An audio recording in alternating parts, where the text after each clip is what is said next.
Bismillahirrahmanirrahim. Assalamualaikum warahmatullahi wabarakatuh. Perkenalkan, nama saya Dewi Nabila dari Universitas Negeri Makassar, program studi pendidikan guru pendidikan anak usia dini. Nah, baik, kali ini saya akan membahas mengenai bagaimana sih pemahaman saya selama perkuliahan daring ini berlangsung. Nah, sebagaimana kita ketahui bahwa metode perkuliahan daring ini pasti mempunyai sisi positif dan sisi negatif tentunya. Sisi positif yang saya dapat dalam perkuliahan daring ini ialah saya dapat mengefisienkan waktu belajar saya dimanapun saya berada.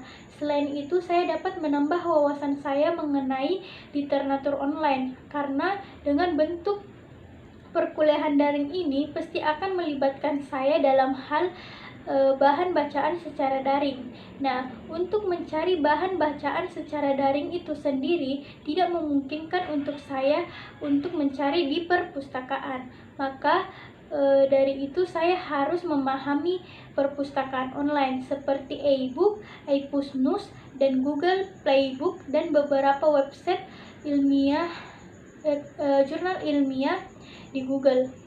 Namun di sisi lain ada juga sisi negatifnya, yang dimana kita tidak dapat melakukan perkuliahan seperti biasanya dikarenakan untuk menghindari tempat keramaian dan meminimalisasikan kegiatan yang melibatkan banyak orang.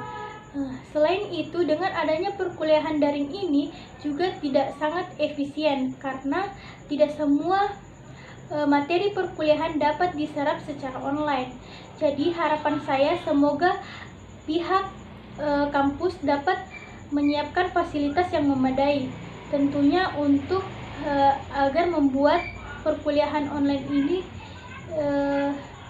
dibuat seefektif mungkin, tidak mengganggu kegiatan belajar yang lain.